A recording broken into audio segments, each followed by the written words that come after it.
Okay. So I don't know when it became normal. I don't know if moms across the planet have always done this, but when's the last time that you yelled and then couldn't stop replaying that moment in your head? Where you just, like, you saw yourself doing it. It was like you were in an out of body experience, and that you were doing it in your mind. You're like, no, but you just keep doing it. And then you see your kid's face and they're crushed. And then you feel like the worst person on the planet. And that guilt loop that you have, like, why did I do that again?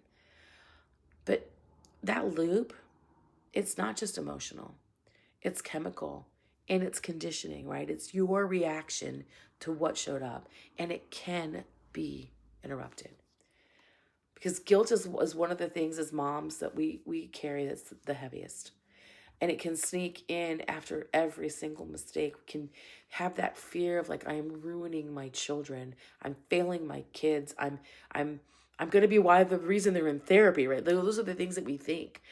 And we think that we're a problem. And then the more that you believe that, it stops you from taking action, right? And doing things differently. And then you're just on this roller coaster. So every mom, I know, I have felt that. I see it all the time with the moms of my students and the moms that I get to work with. But you can break that cycle.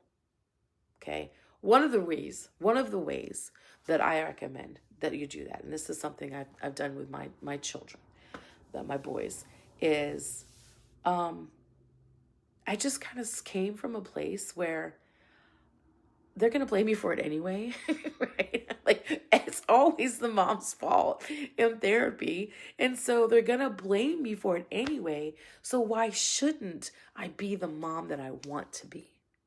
If they're going to blame me for it anyway, then let me really own what they're going to talk to their therapist about, is the mindset that I adopted when I first started working on this. So, but the thing is, the guilt comes from the story that you're telling yourself. Like, what are you telling yourself?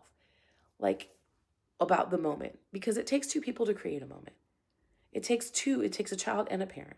It takes a situation, right? Something, a catalyst to get things kicked off, usually. And sometimes it's the catalyst. The catalyst isn't really the socks, and it really isn't the dishes, and it really isn't dinner. That's just the last straw of a really hard day, right?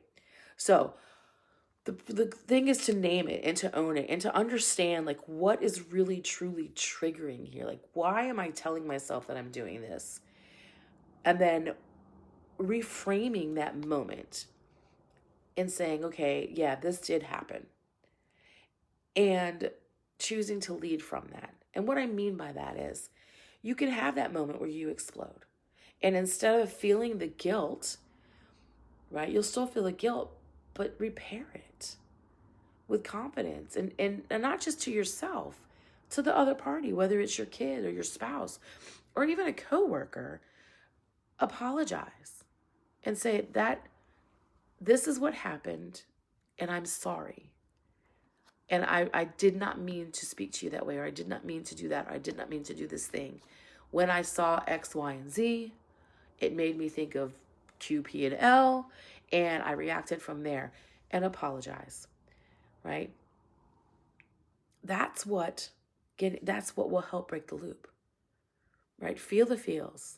Like, why am I telling myself? What really happened? What was the real trigger? Now that I understand that, what do I want to do next time?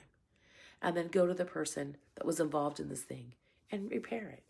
Because for it to eat away at you, it's gonna have, guilt thrives in being secret.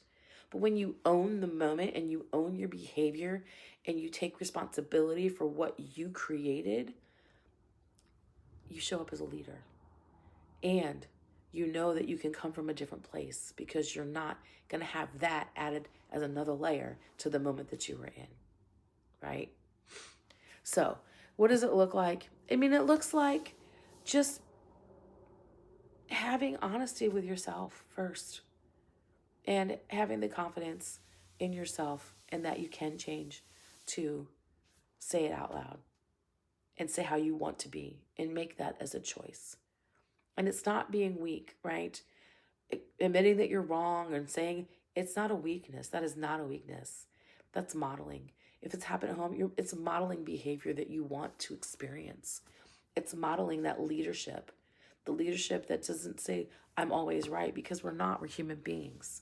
But as human beings, if we can understand each other more, we can support each other more. And that includes with our families and our kids, right? It includes at work, it includes with the future. So this is a powerful, powerful way to break that. And if you want help doing it, go to pickyourfight.org.